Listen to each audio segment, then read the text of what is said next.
Bueno, la semana pasada, en realidad el viernes pasado, empezamos a ver la primera parte de este tema. Si se, si se ponen a pensar un poco, hemos visto la determinación, entre otras cosas, del coeficiente de concentración de tensiones a la fatiga, que se calculaba a partir de la sensibilidad de la entalla, de la concentración de tensiones geométricas, que dependía de la configuración de la pieza. Después otra de las cosas que también fuimos viendo es el límite de fatiga de una probeta, el límite de fatiga de una pieza hecha del mismo material que la probeta y la última parte, los diferentes criterios de falla para fatiga. Todas esas cosas las hemos estado trabajando en principio para esfuerzos uniaxiales, es decir, los criterios de falla de fatiga están pensados para esfuerzos uniaxiales. Sin embargo, podemos tener casos donde tengamos un estado multiaxial de tensiones y en esos casos tenemos que hacer unos pasos previos para poder aplicar esos criterios de falla de fatiga. Si bien ahora en el práctico no vamos a trabajar sobre eso porque nos lleva bastante tiempo, sobre todo control de los tensores y demás, se los voy a presentar rápidamente, seguramente ya lo habrán visto en el teórico, pero para hacer un repaso más sobre cómo uno tiene que operar cuando tiene un estado multiaxial de tensiones. Y después vamos a pasar, sí, a lo que vamos a utilizar en mayor medida hoy, que son la regla de Miner o de Miner y la regla de Manson. Eh, si uno tiene una estructura tridimensional que está sometido a cargas variables en el tiempo, esas cargas o esos esfuerzos pueden ser, supongamos, momentos flectores, momentos torsores, carga de corte, esfuerzos axiales. Todo ese tipo de cosas va a dar lugar a diferentes tipos de tensiones que si uno evalúa el estado tensional en un punto, generalmente lo que tiene en un punto es un tensor de tensiones y no una tensión uniaxial. En esos casos, lo que uno tiene que hacer para poder aplicar todo eso, todo lo que vimos la semana pasada en fatiga, es construir un tensor de tensiones medias y un tensor de tensiones alternas.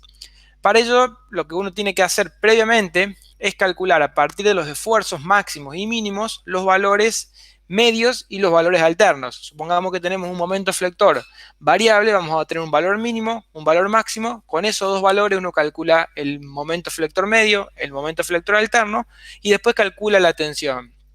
Tenemos dos tensiones, una tensión media y una tensión alterna.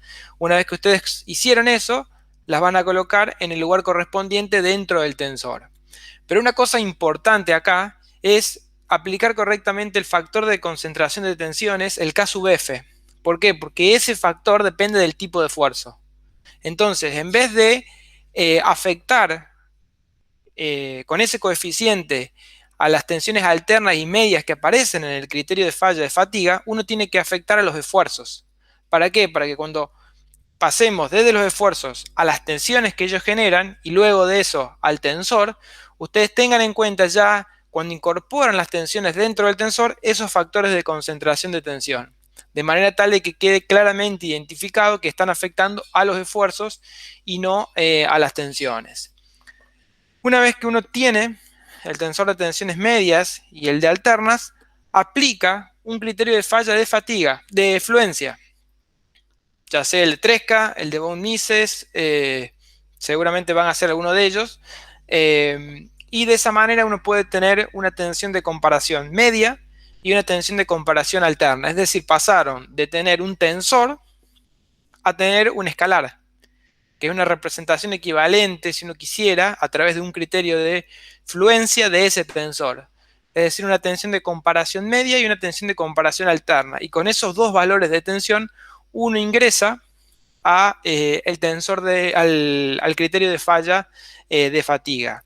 Lo que sí es importante tener presente es que cuando ustedes usen el criterio de falla de fatiga, no tienen que considerar ahí adentro el K sub F. ¿Por qué? Porque el K sub F ya fue utilizado en la construcción previa del tensor de tensiones.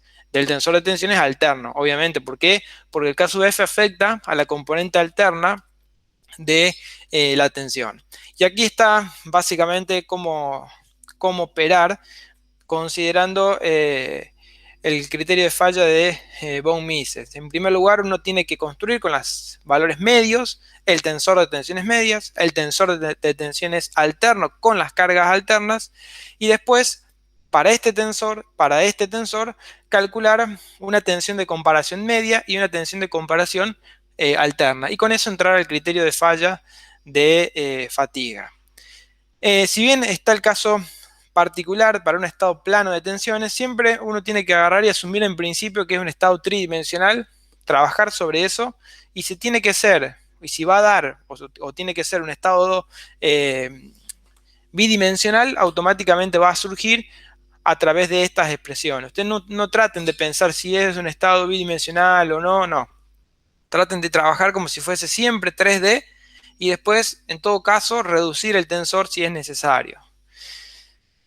Bueno, y acá hay dos particularidades. Una de ellas está asociada a asumir que las tensiones normales, sigma X y sigma Y, varían en fase o en contrafase. Bueno, esto no nos vamos a meter porque es bastante largo, pero en principio uno está asumiendo de que el comportamiento armónico que tienen las tensiones es en fase. O sea, ¿qué quiere decir que esté en fase o en contrafase? Que estén en fase significa que las dos van a alcanzar los valores máximos al mismo tiempo, y que estén en contrafase, cuando una alcanza el máximo, la otra está alcanzando el valor mínimo. Otra cosa importante también a tener en cuenta es la determinación de el coeficiente de seguridad afluencia.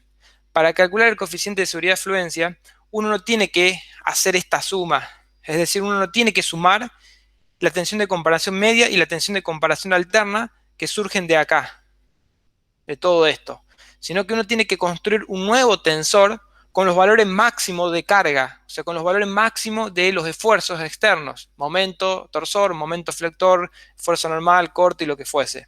Con eso calcula tensiones, con eso construye un tensor, con ese tensor calcula un sigma de comparación máximo, y con la tensión de fluencia calcula el coeficiente de seguridad. Bueno, esas son cosas importantes a tener en cuenta en caso que ustedes lo tengan que usar este tipo de cosas. No lo vamos a hacer ahora, ¿por qué? Porque fíjense que va a involucrar bastantes pasos y hay cosas que ustedes ya vieron en las etapas previas de la materia. O sea, construir el tensor es algo que ya se vio anteriormente, entonces como que seguir repitiendo lo mismo por ahí no tiene tanto sentido. Conviene, más vale ver cosas más nuevas o cosas puntuales de fatiga, pero sí que ustedes tengan una idea de todo este tipo de cosas. Bueno, ¿qué sucede cuando uno tiene o están actuando sobre una determinada pieza varios niveles de cargas, y esos niveles de cargas pueden llegar a generar vida limitada en fatiga? Bueno, uno tiene que utilizar alguna teoría o algo que me indique o que tenga en cuenta ese daño acumulado. La semana pasada hemos visto solamente que teníamos aplicado una carga durante un cierto tiempo y podemos ver o podemos calcular su coeficiente de seguridad o estimar cuánto iba a vivir una pieza sometida a un determinado nivel de carga. Bueno, acá lo que vamos a tratar de hacer es considerar varios niveles de carga sobre una misma pieza y ver qué efecto tiene la aplicación de esos niveles de carga. Una de las teorías, o en este caso una regla, que nos permite trabajar sobre esto es la regla de Maynard, que establece lo siguiente, que la suma de los daños parciales tiene que ser igual a la unidad en la condición de falla. Es decir, cuando esta suma es igual a 1, estamos en una situación de falla. Fíjense que esta sumatoria va desde 1 hasta K, donde K es la cantidad de niveles de carga que uno tiene aplicado. El N sub I mayúscula es la vida en fatiga para un determinado nivel de carga. Supongamos que ustedes tienen aplicado un momento flector alterno que produce vida limitada. Bueno, esa vida o ilimitada, ese momento flector tiene asociado una vida en fatiga si permaneciese indefinidamente en el tiempo. Bueno, esa N mayúscula indica la vida asociada a ese nivel de carga. Y el N sub I minúscula indica la cantidad de ciclos que está aplicada ese nivel de carga. Puede suceder que, o va a suceder en la mayoría de los prácticos que vamos a ver, que este valor es más bajo que este. Porque si fuese igual, entonces con un único nivel de carga estaríamos alcanzando la condición de falla por fatiga. El valor de NI en la mayoría de los ejercicios lo vamos a calcular de la misma manera que lo calculamos la semana pasada, es decir, con esta expresión. Pero lo que va a cambiar, dependiendo de la regla que utilicemos, son estos valores, A y este valor C. Pero también es importante que presten atención o que tengan en cuenta cuál es el rango de validez de esta ecuación. Es decir, sirve o vale cuando el límite de fatiga S sub n es mayor al límite de fatiga de la pieza y menor a un 90% de la tensión de rotura. O sea, prácticamente en la mayoría de los rangos de carga, lo que vamos a usar es esto. También vamos a utilizar esta parte. ¿Por qué? Porque si yo calculo esta tensión y esta tensión me da más baja que el límite de fatiga de la pieza, significa que la pieza no va a fallar por fatiga. Entonces tiene una vida infinita. La que no vamos a utilizar es esta, que asume o que tiene validez en realidad para este rango, entre un 90% y el 100% o la carga o la tensión de rotura de la pieza. Esta regla tiene la ventaja que es fácil de usar, es simple, pero tiene una desventaja grande. La desventaja básicamente es que no tiene en cuenta el efecto o el daño que provoca los diferentes niveles de carga aplicados anteriormente a un determinado nivel de carga. Supongamos que uno tiene varios niveles de carga aplicados, entonces los diferentes niveles de carga van produciendo un daño sobre la pieza. Y ese daño repercute en una modificación del límite de fatiga para vida ilimitada de esa pieza, del S sub B. Bueno, esta regla no lo tiene en cuenta, usa siempre el mismo. Por eso es que da mejores resultados cuando los niveles de carga están aplicados de manera entremezclada. Eso significa que no es que hay un patrón en cuanto a la magnitud de esos esfuerzos. Por ejemplo, tenemos primero un momento alto, después un momento un poco más bajo, después uno más alto, después otro más bajo. Es decir, están entremezclados o están dispuestos aleatoriamente, que en realidad eso es lo que puede llegar a suceder en la mayoría de los casos prácticos. Esta regla, a su vez, también da buenos resultados si las cargas están aplicadas de manera decreciente. El problema está cuando uno aplica las cargas de manera creciente. Bueno, ahí los resultados son malos y no se debería utilizar esta regla. Ya vamos a ver un ejercicio donde vamos a analizar todos los casos y se van a dar cuenta cuándo tiene sentido o no utilizarla. Y después tenemos la regla de Manson, que esta Profe, regla... perdón, ¿no era al Sí, revés, que es insegura cuando es decreciente la carga? sí, ¿qué dije yo? ¿Al Creciente. revés? Sí, No, sí. no, no. Si ustedes primero aplican cargas más altas y después más Claro. Y bajas, después más baja y tenemos inseguridad. ahí es inseguro. Sí, sí, Sí. no, es al revés, tenían razón. Eh, por eso siempre, ahí está, es conveniente aplicar de manera creciente las cargas. Eso es porque los niveles de carga más altos producen un mayor daño. Y bueno, por otro lado tenemos la regla de Manson, que esta regla sí tiene en cuenta el daño acumulado sobre la pieza. Y para cada nivel de carga, lo que permite esta regla es modificar el límite de fatiga S sub B de la pieza. Esta ecuación la vamos a seguir utilizando para la regla de Manson. El tema está que lo que vamos a ir modificando cuando uno tiene diferentes niveles de carga aplicados son estos valores, el A y el C. El C está directamente relacionado con un valor B, en el cual C es la inversa del valor B. Acá están. Fíjense que estas son las ecuaciones que vamos a estar utilizando para la regla de Manson. En cambio, en la regla de Miner, no las tengo acá las ecuaciones, yo se las voy a mostrar en los ejercicios, pero difieren en respecto de estas. ¿Por qué? Porque esta regla lo que hace es actualizar el diagrama de Wöhler, en la otra no, se mantiene siempre igual. Seguramente eso lo habrán visto con Alejandro.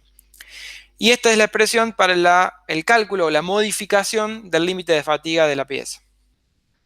Esto que está aquí abajo es 10 a la 6.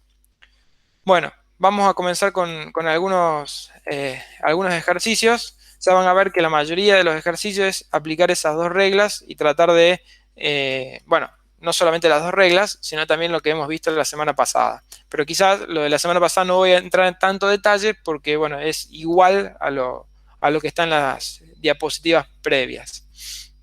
Este ejercicio pide determinar la vida en fatiga con un coeficiente de seguridad igual a 2 de un eje rotatorio, del eje rotatorio del croquis solicitado a flexión alterna en 4 niveles de carga entremezclados. Entonces, si esto nos dicen o nos dan este dato, quiere decir que una estimación inicial a través de la utilización de la regla de Miner es correcta. Por otro lado, bueno, este es el material. Fíjense que nos da 0,4130 y también nos da la dureza y la terminación superficial. Entonces, con estos datos de material y terminación superficial, podemos determinar ciertas propiedades de la pieza.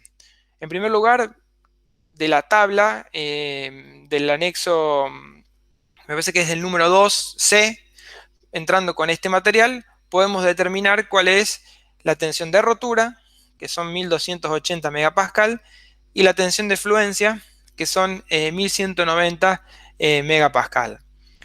Y también podemos, podemos entrar con esto. Recuerden que me parece que sí, les mostré un ejercicio donde uno estimaba este valor a partir de la dureza. Bueno, también podría entrar con el valor de la dureza para sacar estos datos. Pero bueno, lo conveniente siempre es con el tipo de acero. Y otra de las cosas que también obtenemos de tabla es el valor de K sub T, que es el factor de concentración de tensiones geométrico que depende del tipo de solicitación y de la geometría de la pieza. ¿Para qué hacemos eso? Para calcular el K sub F. El K sub F asociado a esta pieza.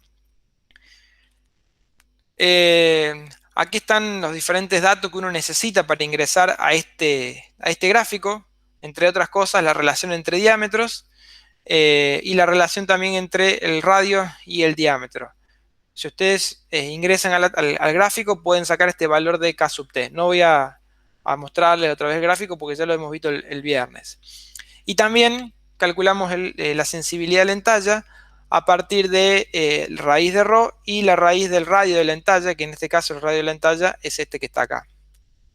Recuerden siempre tener en cuenta el tema de las unidades, porque el utilizar algo inconsistente con, por ejemplo, esta expresión que requiere el S1 megapascal, le va a dar cualquier valor para esto, entonces le va a dar cualquier valor la sensibilidad de la entalla y cualquier valor el K sub F.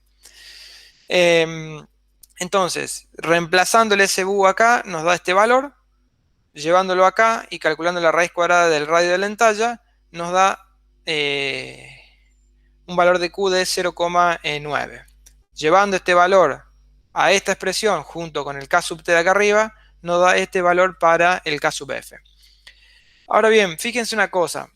Si uno mira esta tablita, lo que uno va a ver es, en primer lugar, los valores del momento flector que están actuando, que están dados en, ya se lo voy a anotar más adelante, o bueno, después se los agrego acá, pero todo lo que es longitudes o diámetros o radios, milímetros, y todo lo que sean momentos, newton por milímetro.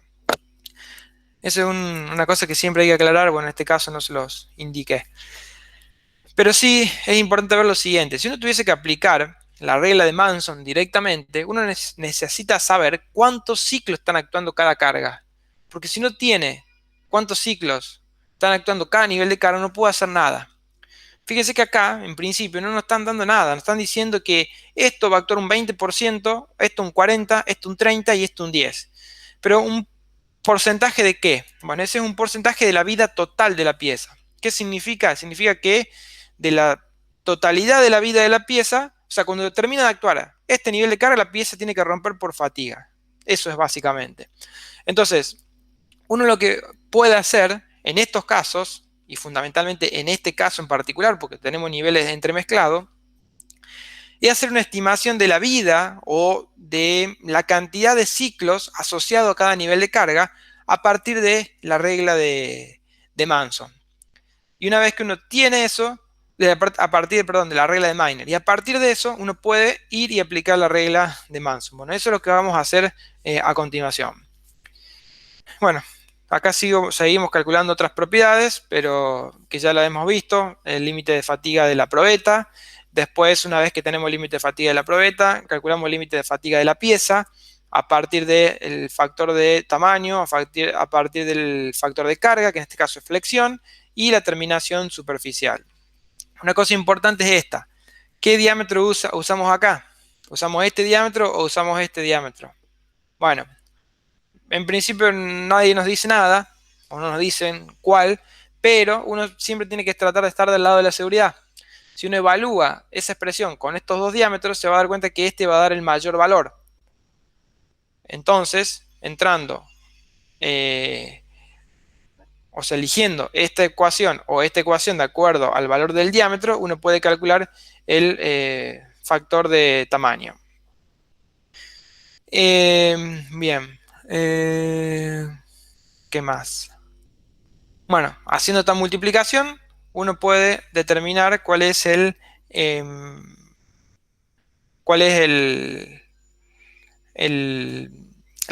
límite de fatiga de la pieza. Bueno, una vez que tenemos esto, tenemos que aplicar la regla de Miner para hacer esa estimación que yo les decía relacionada con cada nivel de carga. O sea, yo no sé cuánto está actuando cada nivel de carga en términos de ciclos, sí lo sé en términos de porcentaje de vida. Bueno, yo quiero determinar cuál es el porcentaje en ciclos para cada nivel de carga. Lo que yo sí sé, de acuerdo a la regla, es que se va a producir la falla cuando la suma de los daños parciales es igual a la unidad. Esto yo ya lo sé por la definición de la regla. Ahora lo que yo voy a hacer es decir, bueno, yo quiero expresar a cada uno de estos valores como un porcentaje de otra cosa, de otro valor.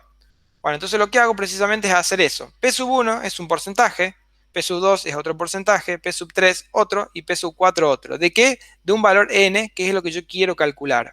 Entonces escribo precisamente a n1 como n por P sub 1, n2, n por P sub 2 y así con los demás. Entonces los puedo sacar como factor común y si lo saco como factor común puedo despejar de esta relación cuánto vale ese n.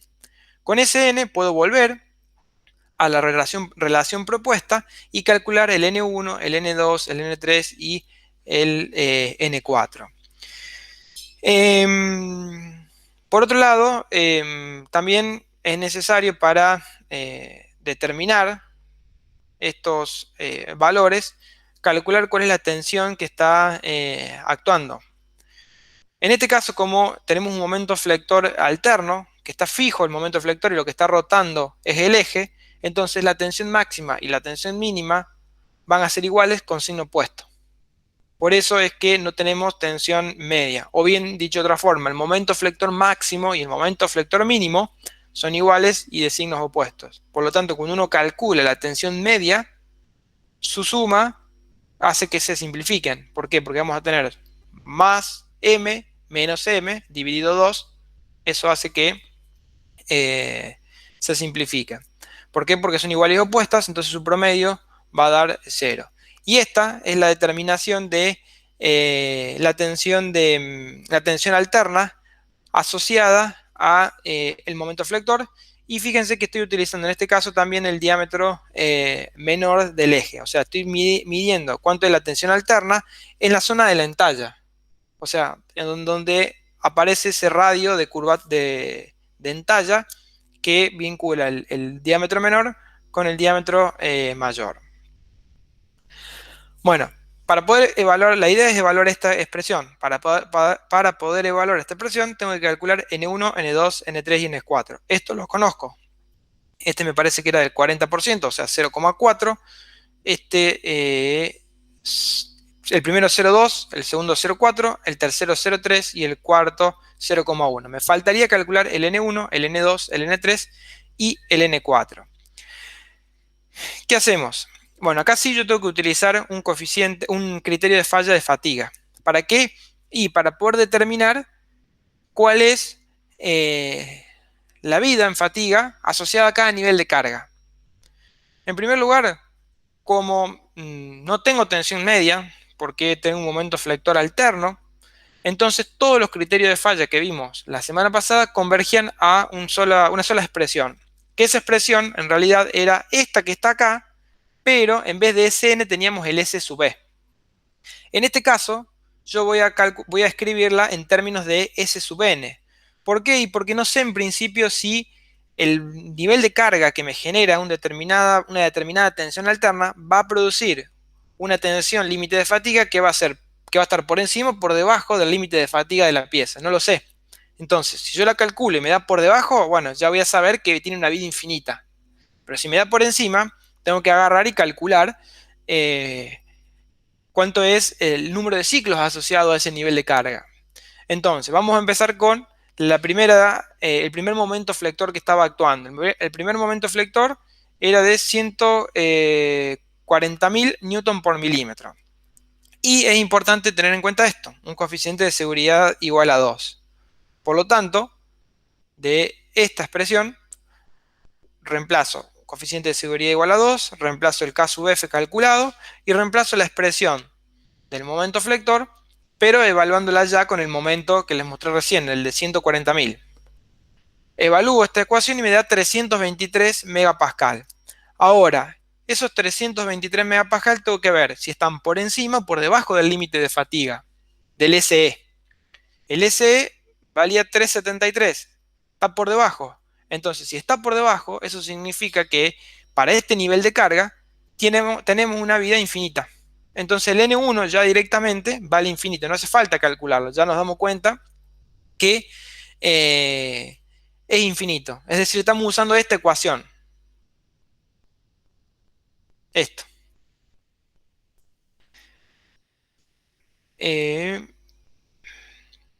Bueno, ahora tenemos que hacer exactamente lo mismo para el nivel de tensión 2, para el nivel de tensión 3 y el 4. Sí es importante ver que por más que los otros niveles de carga me produzcan vidas limitadas, eso no me va a cambiar al límite de fatiga S sub E. ¿Por qué? Porque esta regla, la regla de Maynard, no lo tiene en cuenta. Entonces, vamos con el otro nivel de cargas, con el momento flector de 180.000. Hacemos exactamente lo mismo y eso me da una tensión de 415. Entonces ya, ahora sí, si comparo con 373, esta es más grande, por lo tanto eso me va a generar una vida limitada en fatiga. Bueno, a mí me interesa saber cuánto es esa vida, cuántos son los ciclos.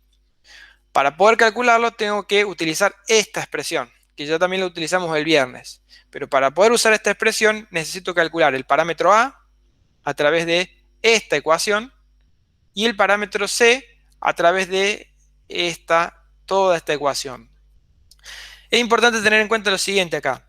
Fíjense y recuerden cómo es esta expresión para A y esta expresión para B. ¿Por qué? Porque cuando avancemos con Manson, estas dos ecuaciones son las que van a cambiar. Acá aparece directamente la tensión de rotura y el límite de fatiga, que es el límite de fatiga único que vamos a utilizar para Maynard, porque Maynard no lo va a modificar.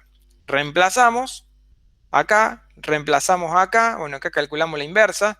Esto es un paso que se podría obviar, podríamos poner directamente acá 1 sobre B y listo, y calcular B, pero bueno, está así en el compendio. Entonces llevamos este valor y llevamos este valor a esta expresión junto con este valor calculado anteriormente y vamos a calcular el número de ciclos asociado a ese nivel de carga, que son 518.000.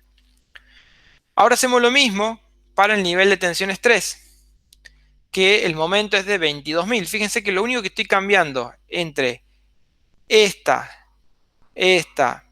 y esta ecuación es el momento flector que está actuando. Entonces, bueno, calculamos la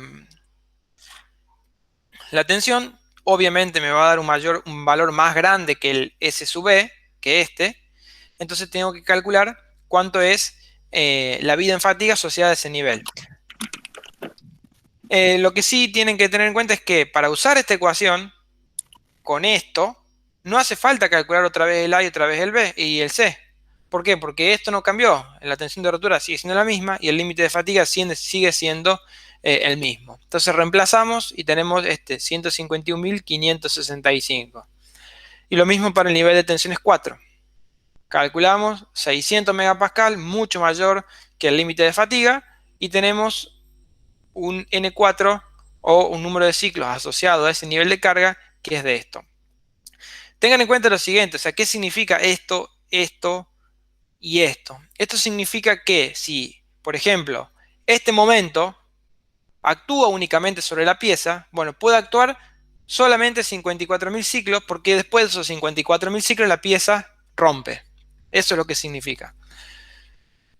Entonces, como ya tenemos todos los n calculados, el n1 que es infinito, el n2 que es esto, el 3 y el 4 que son estos valores, ahora ya puedo evaluar esta ecuación.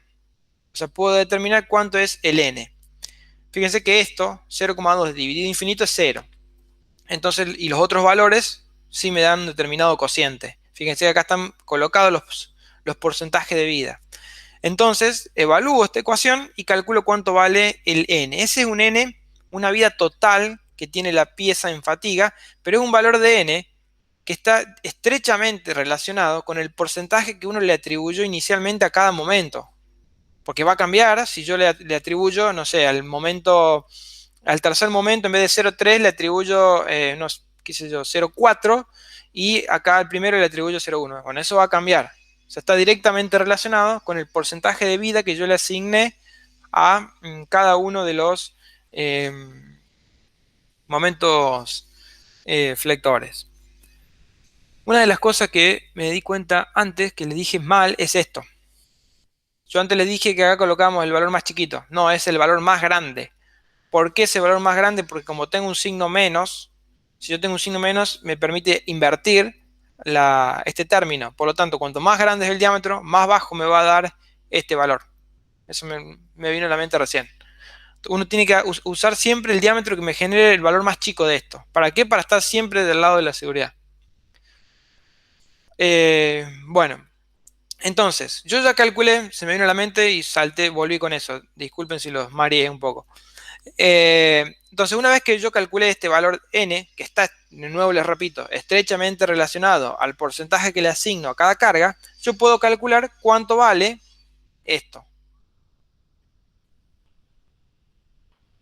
El n1, el n2, el n3 y el n4. Es decir, multiplicando el n que calculé por el porcentaje. Entonces, de esa manera, yo ya tengo una estimación de cuánto es la vida, o de cuánto es no la vida, sino el número de ciclos asociado a cada nivel de carga.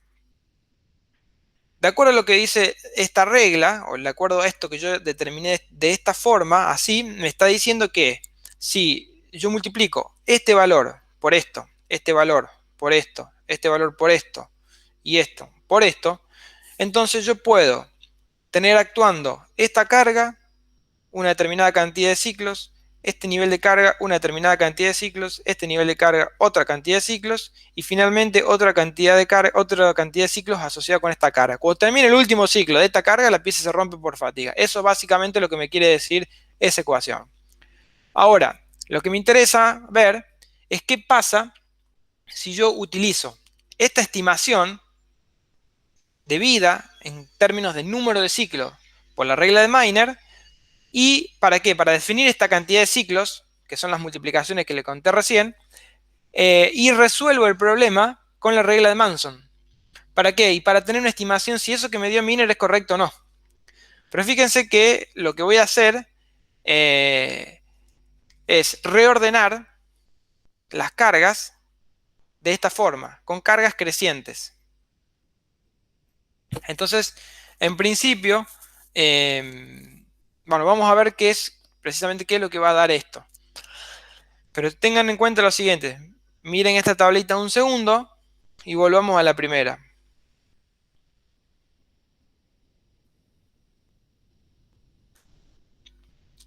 En este caso tenemos,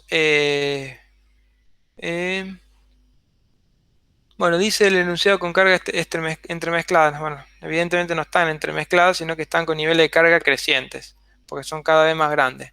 Bueno, esto lo debe ser que o lo copié mal o alguna de las dos cosas hice al revés. Pero bueno, ya lo voy a revisar por las dudas. Bien, entonces sigamos con lo que está propuesto. Esta tabla, en vez de tener acá el porcentaje, yo ya tengo los números de ciclos, que son los que calculé desde acá. Bueno, acá tengo los números de ciclos, 43.000 para el primero, 87.000, 65 y 21.000. Estos son los que calculé recientemente. Ahora lo que vamos a hacer es aplicar para cada nivel de carga la regla de Manson y ver si después del último nivel de carga tenemos vida remanente o no tenemos vida remanente. Si no tenemos vida remanente, significa que lo estimado por la regla de Miner es incorrecto. ¿Por qué? Y porque está estimando cosas que no son incorrectas en el sentido de que no está teniendo en cuenta los daños acumulados previamente y por lo tanto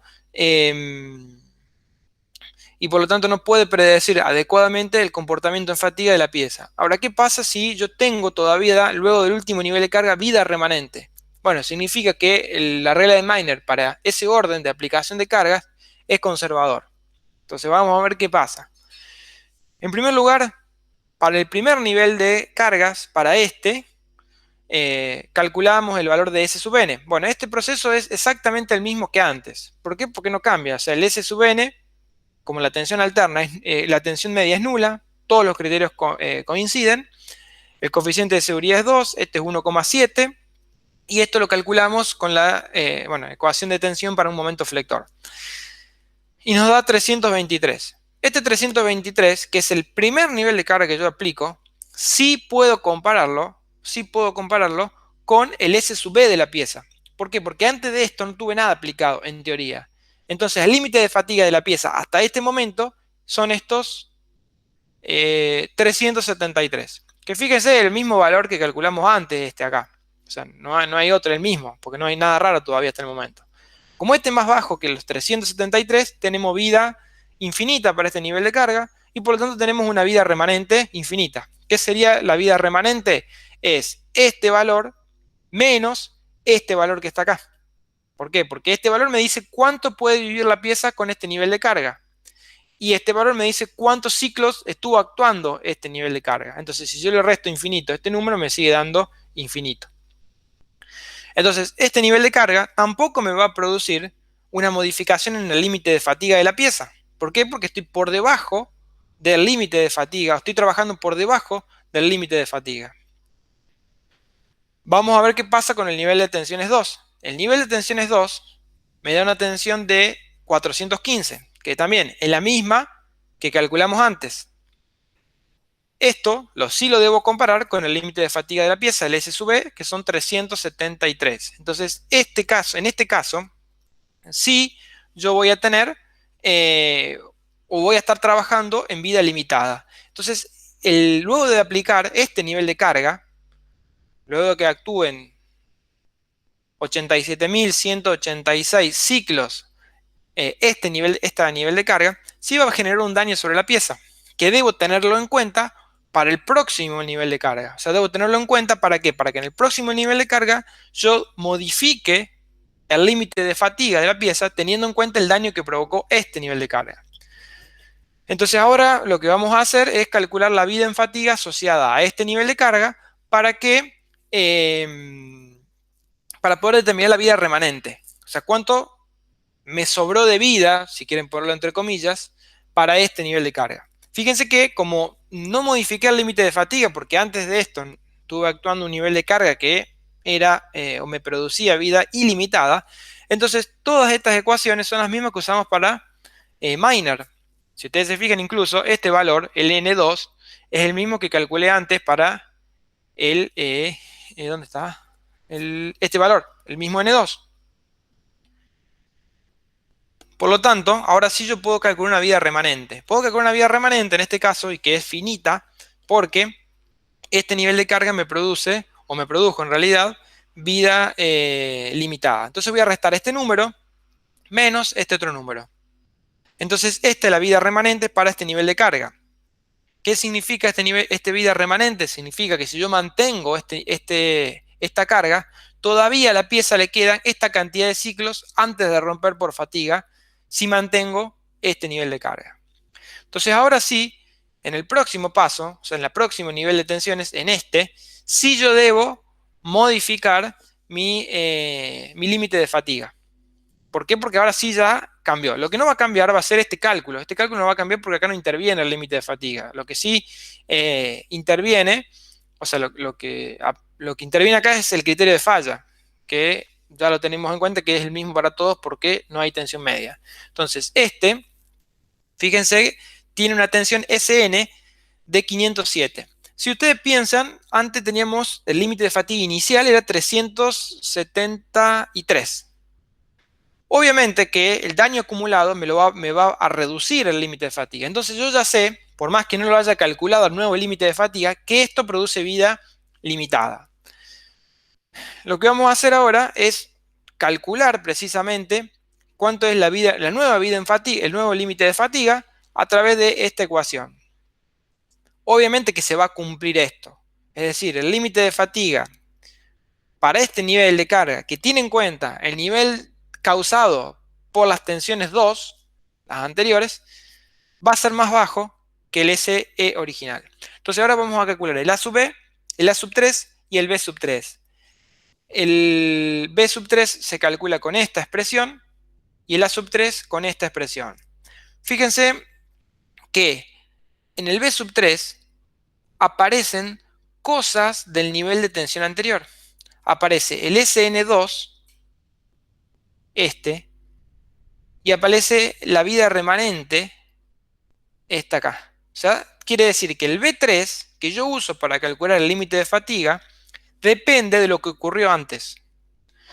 De la misma forma el A sub 3 depende de B3 y B3 lo calculé acá arriba. Entonces, calculando el B3 y el A3, puedo ir a esta ecuación y calcular el nuevo límite de fatiga. Y el nuevo límite de fatiga es 360 megapascal, que es más bajo que el inicial que era 373. Tengan en cuenta esto, presten atención que siempre les dé más bajo que el inicial, porque si le da más alto que el inicial quiere decir que hubo algún problema, o sea, no les puede dar más alto, o sea, no puede aumentar el límite de fatiga de la pieza. Entonces, con este valor de A sub 3 que calculamos acá, y con el valor de C, que es la inversa del B, yo puedo determinar la vida en fatiga para este nivel de tensiones. Fíjense que ahora esta ecuación aparece este parámetro y este parámetro que se calculan de esta forma y de esta forma. O sea, el C es la inversa del B3. Pero que antes lo calculábamos de esta forma. Tengan en cuenta eso. Eso cambia cuando uno está teniendo en cuenta el daño acumulado de los niveles anteriores. Acá no lo usamos, ¿por qué? Porque antes de esto tuvimos un nivel de carga que no produjo daño. Y antes del otro nivel tuvimos otro nivel en el cual, o sea, no había nada.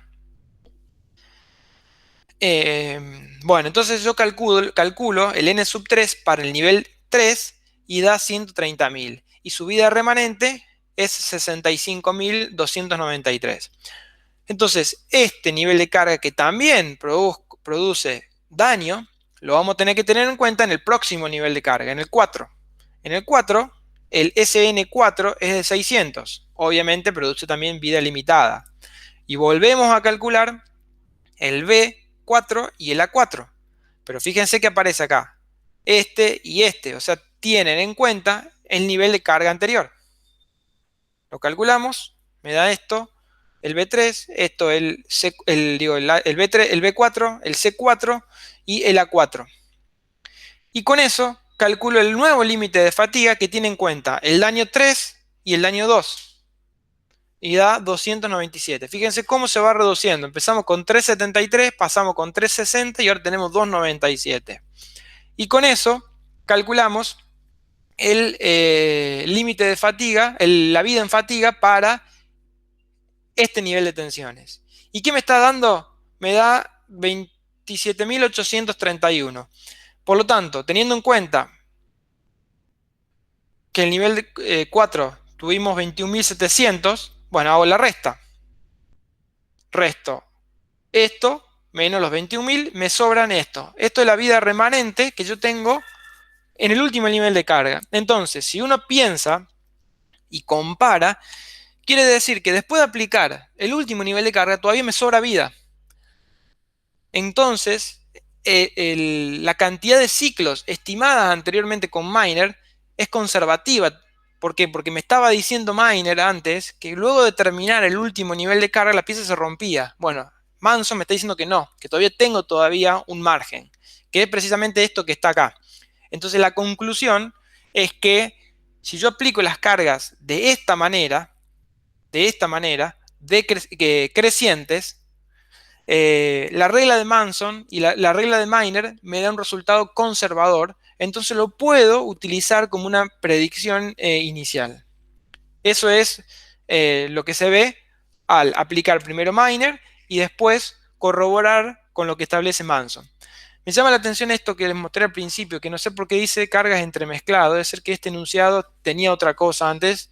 Ya lo voy a cambiar y acomodar. Pero evidentemente es creciente. Si es entremezclado, puede ser que uno lo pueda mezclar. No sé, pongamos este primero, después pongamos este, y después pongamos este y de último este. También va a dar resultados aceptables. Lo que va a dar resultados malos es lo que le voy a mostrar a continuación. Fíjense que ahora lo que hice fue invertir.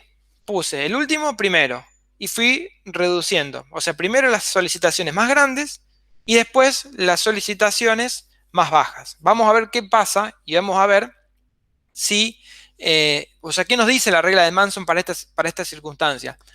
Tengan en cuenta que la regla de Miner nos dice lo mismo. Si yo le cambio el orden, no se va a ver alterado el resultado. Entonces, lo que pretendo mostrarles con esto es analizar cuándo la regla de Miner es efectiva o no. Bueno, van a ver claramente que para este caso no va a ser efectiva. O sea, no es que no es efectiva, sino que da estimaciones malas. ¿Por qué? Porque no contempla el daño previo. Bueno, ¿qué hacemos en primer lugar? Calculo el nivel de tensiones SN1. Fíjense que el SN1 no es el mismo SN1 de antes, porque ahora la carga que tengo actuando no es 240.000, sino que el primer nivel de carga es 260.000. Por lo tanto, tengo 600 megapascal. Ese 600 megapascal yo lo tengo que comparar con los 373 megapascal, o sea, el límite de fatiga inicial de la pieza. ¿Por qué? Porque antes que esto no teníamos nada. Entonces, para calcular cuál es la vida asociada a este nivel de carga, lo que yo tengo que usar es un A y un C calculados de esta manera. Tengan en cuenta eso. ¿Por qué? Porque no tengo nada antes que esto. Entonces yo arranco trabajando con estas ecuaciones, en las cuales intervienen el límite de fatiga original o inicial de la pieza. Y calculo la cantidad de ciclos asociados a este nivel de carga. Y da 54.424. Fíjense que ahora este nivel está aplicado primero. Y como no tengo nada antes, tengo la pieza sana, tengo 54.000 ciclos disponibles con esta carga. Veamos cuánto era la cantidad disponible antes. En el nivel 4, antes era el nivel 4. El SN es igual, pero fíjense cuánto era la vida, 27.000.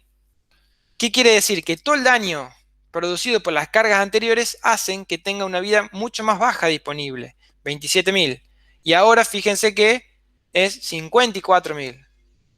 Bueno, claramente se dan cuenta que para Manson no es lo mismo aplicar las cargas en orden creciente o decreciente. La vida remanente es el N1, que es este, menos la cantidad de ciclos, 21.797, y da esta vida remanente. Esto me va a servir para el próximo nivel de tensiones, para el nivel de tensiones 2. Calculo un SN2 507. Bueno, en principio yo acá debería compararlo con la tensión límite de fatiga de la pieza ya corregida por el nivel de carga anterior. Entonces debo utilizar estas ecuaciones para el cálculo de los parámetros A, B y C.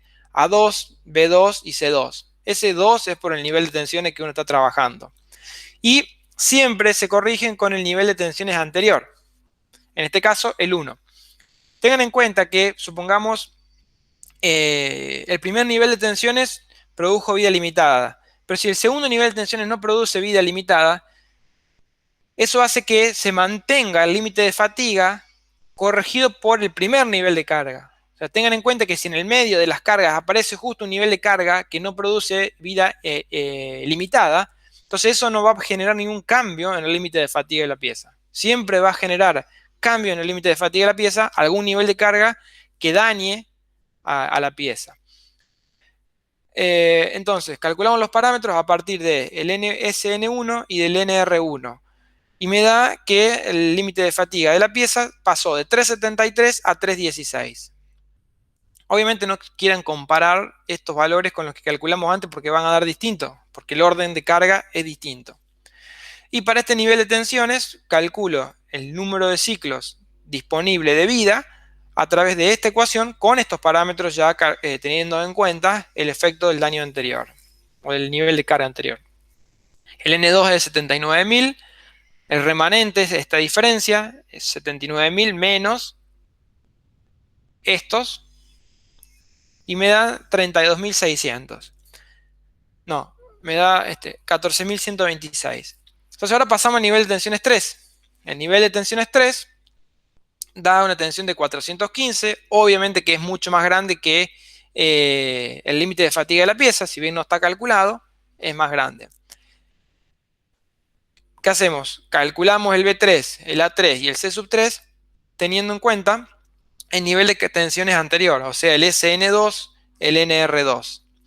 Y calculo mi nuevo límite de fatiga, 136. Fíjense cómo pasó de 373 al principio, 316 y 136.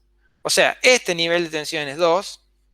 Uno puede inferir que produjo mucho daño sobre la pieza, porque fíjense cómo cambió el límite de fatiga. Entonces, con este valor, con estos parámetros y este valor que está acá arriba, calculo el N3. El N3 es el número de ciclos que puede vivir la pieza con este nivel de carga. Y da 26.579. Entonces hago la resta, los 26.579 menos el número de ciclos que en teoría está aplicada a esa carga, 87.000. Y fíjense que da un valor negativo. ¿Qué significa? Que si yo aplico las cargas de manera decreciente, como en este caso, de manera decreciente, no llego a aplicar, no llego ni a terminar con el tercer nivel de cargas que la pieza se rompe. Esta vida remanente negativa significa que no tengo nada remanente, al contrario, me están faltando 60.000 ciclos para poder cumplir con el nivel de tensiones 3 y por lo tanto tampoco voy a cumplir con el nivel de tensiones 4. Entonces la conclusión de esto es que si yo tengo la regla de Miner, puedo utilizarla para estimar una vida total en fatiga si las cargas o bien están entremezcladas, que si bien en este caso no lo hemos verificado, también sirve, pero fundamentalmente cuando las cargas están aplicadas de manera creciente. En esas situaciones, la estimación dada por la regla de Miner es adecuada, pero en este caso hemos visto que con las cargas decrecientes, la estimación es mala. ¿Por qué? Porque no llegamos a cumplir con todos los niveles de carga tal como sí estimó la regla de Miner. ¿Alguna consulta? ¿Se entendió este ejercicio? Sí, profe, vamos bien. Bueno, cualquier cosa que no me entiendan algo, abran el micrófono y me consultan. No hay problema. Bueno, al eje de la figura se le aplica un momento variable con tres niveles de carga entremezclados, que actúan un tercio, un medio, un sexto del total de ciclos. Utilizar propiedades mecánicas del ejercicio anterior, o sea, todo lo que, fíjense que es la misma pieza, entonces todo lo que hemos calculado anteriormente sigue teniendo validez. Y se pide estimar la vida en fatiga con un coeficiente de seguridad igual a 2 y responder la misma pregunta si el número de ciclos en cada nivel es el de la respuesta de la parte 1. Ya vamos a ver de qué trata. Entonces, fíjense que tenemos tres niveles de carga y en esos niveles de carga tenemos en algunos tensiones medias no nulas, en este último tensión media nula, y en el último tenemos tensiones alternas de diferentes valores. Entonces, en primer lugar, lo que vamos a hacer es, bueno, estos datos fíjense que son los mismos que el ejercicio anterior, entonces directamente los comparé. Entonces lo que vamos a hacer nuevamente es una estimación de la vida a través de la regla de Miner. Fíjense que esto es un tercio, un medio y un sexto. En teoría, esto que está acá debería ser igual a 1. Vamos a verificarlo por las dudas.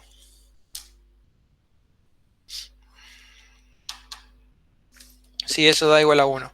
Entonces, con eso en mente, lo que uno hace es lo mismo que hicimos anteriormente. O sea, yo voy a agarrar y voy a decir que, acá ya está despejado, pero voy a decir que el nivel de tensión 1 está actuando una determinada cantidad de ciclos que es igual a un valor n a determinar multiplicado por P1. En el nivel de tensión 2, un valor P2 por n a determinar. Y el valor 3 y el nivel 3, o la cantidad de ciclos asociada al tercer nivel de carga, va a ser igual a P sub 3 multiplicada por n. Ahora lo que tenemos que calcular es esto y es esto. Es decir, para el nivel 1, para el nivel 2 y para el nivel 3 de manera independiente, cuánto es subida en fatiga, como si estuviesen actuando de manera independiente. Entonces, para poder hacer este cálculo, uno tiene que definir, bueno, vamos a utilizar algún criterio de falla. En este caso, yo utilicé el de Soderberg. ¿Por qué digo que hay que utilizar un criterio de falla? Y porque tenemos tensiones medias que son no nulas. Entonces, no es lo mismo como el caso anterior. En el caso anterior era nula la media. Entonces, cualquier criterio era lo mismo. Ahora ya no. Depende de lo que adoptemos. Y teniendo en cuenta esto, un coeficiente de seguridad igual a 2. Entonces, de esta manera yo puedo calcular un SN para el primer nivel de carga, para el segundo, para el tercero.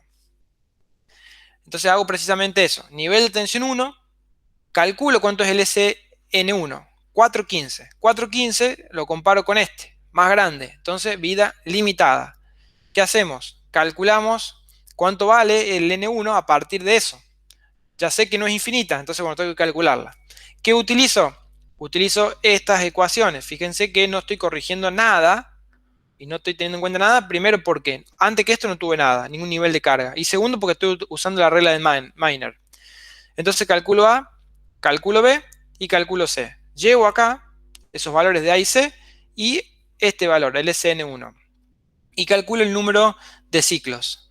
Es decir, que si este nivel de cargas con tensión media y alterna iguales, está actuando esta cantidad de ciclos, entonces luego de que terminó el último ciclo la pieza rompe. Es decir, el N1 me está diciendo la cantidad de ciclos que puede vivir la pieza con este nivel de tensiones.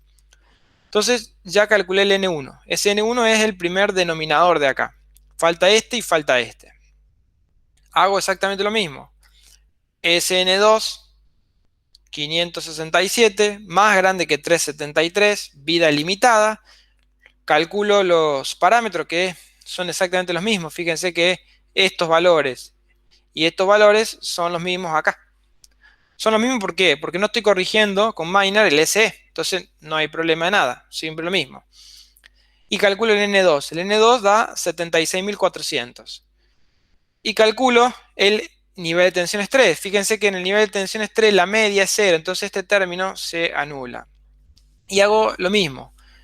Para el nivel de tensión 3, el SN3 es 694, mucho más grande que 373, vida limitada. Reemplazo los valores acá y obtengo 22.192. Entonces con estos tres valores los reemplazo acá y despejo cuánto es el N. Por lo tanto, este es el valor de N. Entonces, con este valor de N total, hago la multiplicación de este es un tercio, este es un medio y este es un sexto. Multiplico este valor por esto, por esto, por esto, y obtengo estos niveles o esta cantidad de ciclos asociados a los tres niveles de carga. Entonces ahora estamos en condición de utilizar estos niveles de carga para hacer el apartado 2. Fíjense que el apartado 2 decía estimar la vida en fatiga con un coeficiente de seguridad igual a 2. Bueno, yo utilicé en el primer caso la regla de Miner para tener un indicio de esos números de ciclos asociado a cada nivel de carga. ¿Por qué? Porque en principio no me está diciendo nada. Me está diciendo que este actúa un tercio de la vida total, este un medio y este un sexto. Bueno, uso la regla de Miner para hacer la estimación de cantidad de ciclos. Y a partir de eso avanzo con la parte 2, en la cual voy a utilizar la regla de Manson. Y vamos a ver si es adecuado o no lo que estimamos con Miner. O sea, yo lo que quiero ver es, bueno, voy a aplicar la misma regla, fíjense que ya la voy a mostrar, pero es la misma regla, y la intención es ver si esa estimación que hicimos anteriormente es correcta o no es correcta. ¿Y cómo veo si es correcto o no? Si me sobran luego del último nivel de carga alguna cantidad de ciclos, significa que es adecuada y es confiable. ¿Por qué? Porque estoy estimando de manera similar a lo que predice la regla de Manson. Si no tengo ningún ciclo remanente e incluso valores negativos de ciclos remanentes, significa que la estimación previa es mala. Y si me sobran muchos ciclos, significa que estoy del lado de la seguridad y Miner, Miner es demasiado conservador. Bueno, ¿qué hacemos? Otra vez lo mismo. Calculo el SN1. El SN1 da 415, que es el mismo que teníamos antes. Obviamente que en este caso no tengo otra carga aplicada. Entonces calculo el N1 de la misma manera que hicimos antes, o sea, es el mismo valor. Es este valor. 515.000. Este. Lo que hago ahora, a diferencia de antes, es calcular la vida remanente para ese nivel de carga. ¿Por qué? Porque ahora ya puedo hacer ese cálculo de vida remanente. Porque es este valor menos lo que predijo la regla de Miner. Entonces, con este valor de remanente y con este valor de 415, yo puedo, para el próximo nivel de carga, modificar el límite de fatiga de la pieza. ¿Qué les escribí acá? Bueno. Lo que dice acá, se los voy a resumir, es lo siguiente. Yo para el nivel de tensiones 2, calculo el SN2 y da 567. Bueno, no voy a escribir, no voy a calcular en realidad el nuevo límite de fatiga. No lo voy a calcular porque no tiene sentido que lo calcule, porque primero que no lo voy a utilizar en las ecuaciones que están acá abajo. Y segundo, como este valor ya es más grande que el límite de fatiga inicial de la pieza, obviamente que va a ser más grande que el nuevo límite de fatiga. ¿Por qué? Porque el nuevo límite de fatiga va a ser más pequeño que el inicial como consecuencia del daño que provocó el nivel de tensión anterior. Entonces, agarramos y calculamos el B2, el A2 y el C2. Pero fíjense que ahora sí no uso estas ecuaciones, no uso las ecuaciones que usé acá, que son estas. Uso las que corresponden a la regla de Manson debido a tener en cuenta el daño acumulado del nivel anterior. Entonces hago los cálculos y determino el número de ciclos asociado a este nivel de tensiones o este nivel de cargas. Y son 74.000 ciclos. Y los remanentes son, 74.000 menos 33.000 da 40.144. Fíjense que este valor es el que está acá, ¿no? Este. Entonces ahora, todavía fíjense que puedo seguir aplicando el otro nivel porque tengo valores remanentes. Ahora, estos valores remanentes tengan en cuenta que no son para el próximo nivel de carga. Son si los remanentes asociados al nivel de carga 2. ¿Por qué? Porque yo estoy haciendo la diferencia para este nivel de carga. O sea, si yo acá tuviese negativo, significa que ya no puedo seguir aplicando porque ya no me queda ni para cumplir o para completar el nivel de tensiones actual. En cambio, como esto tengo un número considerable, puedo pasar al próximo nivel de tensiones. Y después, bueno, ver si el próximo nivel de tensiones me da negativo, significa que, bueno, no lo puedo completar al nivel de tensiones siguiente, pero no al anterior. Entonces, para el nivel de tensión 3 hago lo mismo. Calculo el S sub N3, que es el mismo que calculamos en la primera parte con Miner, y recalculo el B3, el A3 y el C3 teniendo en cuenta el NR2, es decir, este, y el SN2. Es decir, teniendo en cuenta lo que produjo el nivel de tensión anterior. Y calculo el N3, que el N3 es 13.966. Y hago o determino el remanente para este nivel de tensión, que el remanente es 2.640. ¿Qué significa eso? Significa que todavía puedo aplicar 2.640 ciclos este nivel de carga antes de que la pieza falle por fatiga. Entonces, ¿qué significa? Significa que la estimación que hicimos primeramente con Miner es adecuada porque me sobraron ciclos todavía. Entonces, si uno mira acá adelante, vemos que si uno compara estas dos cosas, uno puede ver que puede asumirse que hay un entremezclamiento en cuanto a niveles de carga. ¿Por qué? Porque, por ejemplo, en este caso tiene la mayor de las tensiones medias y la tensión alterna más baja.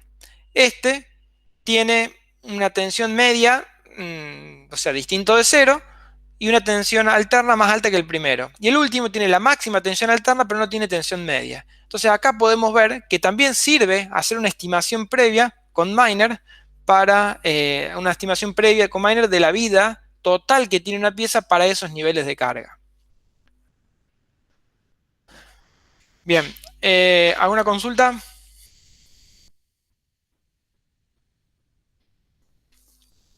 Profe, ¿el criterio que usó el de Soderbergh es siempre el más conservador? Claro, es el más conservador. Por eso arrancamos ahí, simplemente para tener esa... Claro, o sea, yo utilicé ese por usar ese y seguramente donde yo saqué estos ejercicios del compendio usa ese. En otro caso, o sea, se te va a decir cuál usar en algún práctico que tengas que hacer. Por ejemplo, en el práctico que les voy a mostrar en un ratito, que tienen que hacer, yo les digo, utilicen tal criterio. Ah, bien, bien, bien, bien. Y en el parcial, supongamos que nadie les dice nada, ustedes pueden decir, bueno, utilizo este criterio, listo. Listo, perfecto. Pero no es que uno lo elige por algo. O sea, si uno quiere estar siempre del lado de la seguridad, bueno, podría utilizar el de Soderbergh porque es más conservador. Pero bueno, por ejemplo, en el práctico les voy a usar creo que el de Herbert, como para que utilicen otra cosa. Les voy a mostrar este ejercicio y después vamos a pasar... Bueno, hay otro ejercicio más, se lo dejo para que lo vean, ¿no? Es más de lo mismo, pero les quiero mostrar rápidamente el práctico para que lo vean. Nada más. Después de este ejercicio. Dice, un eje como el de la figura, que es igual al de los ejercicios anteriores, fue diseñado para resistir un momento flector alterno con un coeficiente de seguridad igual a 2 por un tiempo ilimitado. ¿Qué significa? Significa que el momento flector alterno, con un coeficiente de seguridad igual a 2, me genera una vida ilimitada en fatiga. ¿Qué significa? Que si uno utiliza el criterio de falla que se utilizó para diseñar esta pieza y despeja el S sub E o el S sub N del criterio de falla, le va a dar el límite de fatiga de la pieza para vida ilimitada. Eso significa esta primera parte. Después dice que al cabo de un par de semanas de uso, una inspección determinó que venía soportando una sobrecarga o una carga en 280% superior a la prevista durante 12.000 ciclos. Entonces, esto claramente lo que hace es generar un daño sobre la pieza y por lo tanto, si uno contempla ese daño a través de la regla de Manson, me va a producir una modificación del límite de fatiga. En cambio, si uno usa la regla de Miner, no le va a generar una modificación del límite de fatiga. Dice, después de eliminar las causas de la sobrecarga, determinar cuál es la vida futura en fatiga y con qué coeficiente de seguridad se puede mantener la predicción a vida ilimitada. Esta primera parte se hace con el coeficiente de seguridad de diseño. Bueno, también, nuevamente, tenemos solamente componente alterna de tensión, ya que este eje está rotando y por lo tanto tenemos aplicado una tensión hacia abajo, un momento hacia abajo. Eso hace que el máximo momento y el mínimo momento tengan el mismo, la misma magnitud pero con distintos signos. Y como no hay tensión media, todos los criterios convergen a esto. Por lo tanto, ¿qué hago acá? Lo que hago acá es lo siguiente. Como todos los criterios convergen a lo mismo, la condición ideal de diseño es esta. Lo que les dije anteriormente. Si ustedes agarran el criterio, hacen tensión media igual a 0, entonces uno puede agarrar y llegar a esta igualdad. Esto se debería haber cumplido en condiciones de diseño. Quiere decir que si yo afecto a la tensión alterna por este coeficiente de concentración de tensiones y por el coeficiente de seguridad, me tiene que dar el límite de fatiga de la pieza. Esto me asegura vida ilimitada en fatiga. Entonces de acá lo que yo hago es determinar cuánto vale la tensión alterna de diseño. Y da este valor. Ya lo reemplacé a este valor. Fíjense que acá le coloco el límite de fatiga de la pieza, o sea, el valor que yo utilicé acá, que es el mismo que en los ejercicios anteriores. Ahora, la sobrecarga, que es un 280% de esta tensión, se expresa de esta forma. O sea, la tensión alterna de sobrecarga es 1 más 2,8, que es el 280%, multiplicado por este valor de tensión. Y eso me genera los 400 megapascal. ¿Y ahora qué hacemos? Lo que voy a hacer básicamente es estimar, a ver si está de este lado,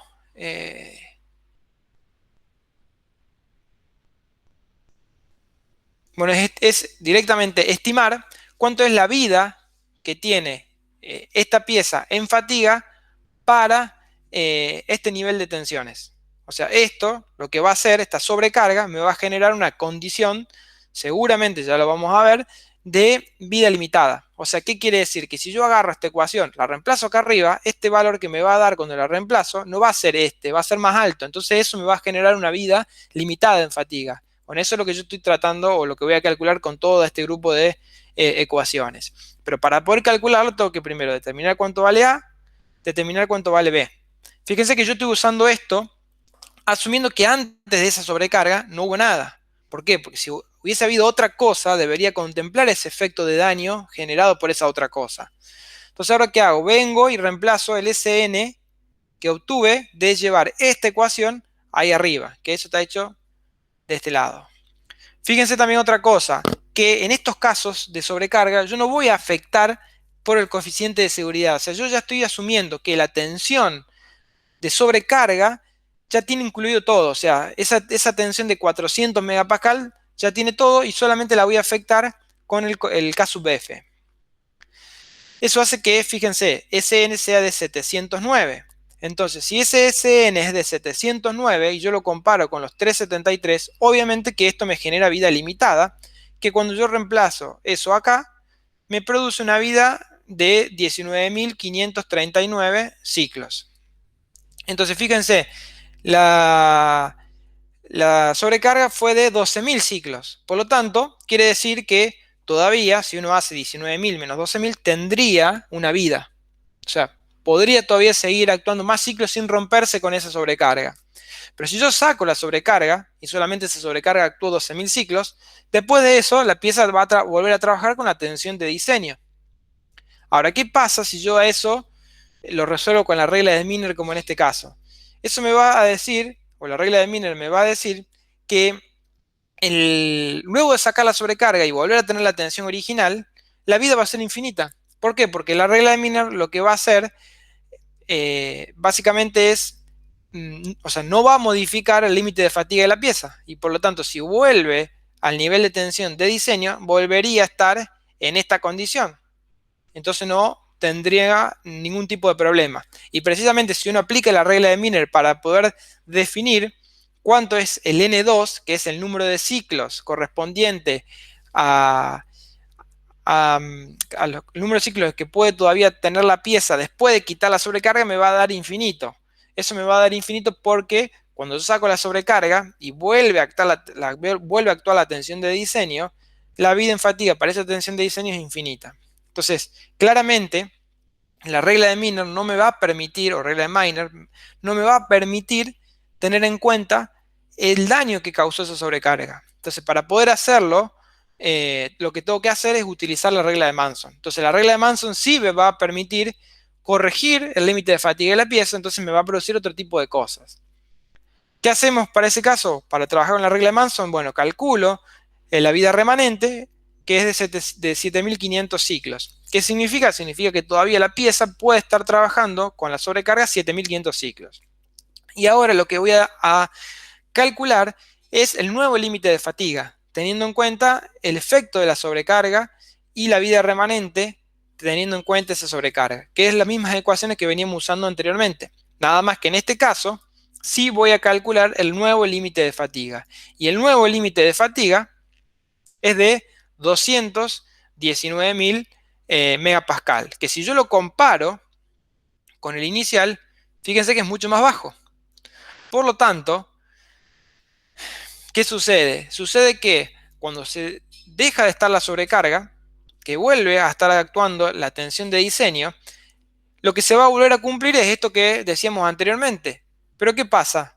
Lo que sucede es que ahora acá voy a tener este valor de SE dado por esta ecuación. Pero este valor de S sub E dado por esta ecuación ya no me va a producir una vida ilimitada en fatiga. ¿Por qué? Porque mi nuevo límite de fatiga es esto. Entonces, precisamente, luego de quitar la sobrecarga, por más que vuelva a estar actuando la tensión de diseño o el momento de diseño, eso va a tener vida limitada en fatiga. ¿Por qué? Por esta modificación del límite de fatiga. Entonces lo que se hace es calcular cuál es la vida en fatiga para la vida en fatiga después que yo quite la sobrecarga. Siempre, siempre teniendo en cuenta que uno está trabajando. ¿Por qué? O sea, uno está trabajando con esta ecuación que contempla el coeficiente de seguridad igual a 2. Eso ténganlo presente. ¿Por qué? Porque cuando yo quito la sobrecarga y vuelvo a evaluar esta ecuación, el 2 va a estar metido acá y me va a dar, el número que me va a dar de este lado es este, que yo lo estoy asumiendo ahora como SN2. ¿Por qué? Porque va a ser más grande que este. Entonces, manteniendo el coeficiente de seguridad 2, todavía puedo estar trabajando la carga de diseño 109.000 ciclos. Ahora, ¿qué sucede si yo digo, bueno, yo quiero ver cuál es el coeficiente de seguridad que me garantiza con el nuevo límite de fatiga una vida ilimitada? ¿Por qué? Porque el coeficiente de 2 igual a 2 no me va a asegurar una vida ilimitada, me va a asegurar una vida de 109.000 ciclos. Entonces lo que hago es, vuelvo a esta ecuación y acá despejo C sub S en términos de SE, pero ¿qué SE? No este, porque ya no existe más este, en términos del nuevo S sub E. Y precisamente lo que hago es determinar un nuevo coeficiente de seguridad. Entonces significa que si yo ahora en vez de tener en cuenta un coeficiente de seguridad igual a 2, tengo un coeficiente de seguridad igual a 1,17, todavía voy a tener vida ilimitada en fatiga. El tema está en que si uno agarra y despeja de esta ecuación y me da un valor menor que 1, significa que es imposible para la carga de diseño que esta pieza tenga una vida ilimitada en fatiga. Va a tener sí o sí una vida limitada. ¿Alguna consulta?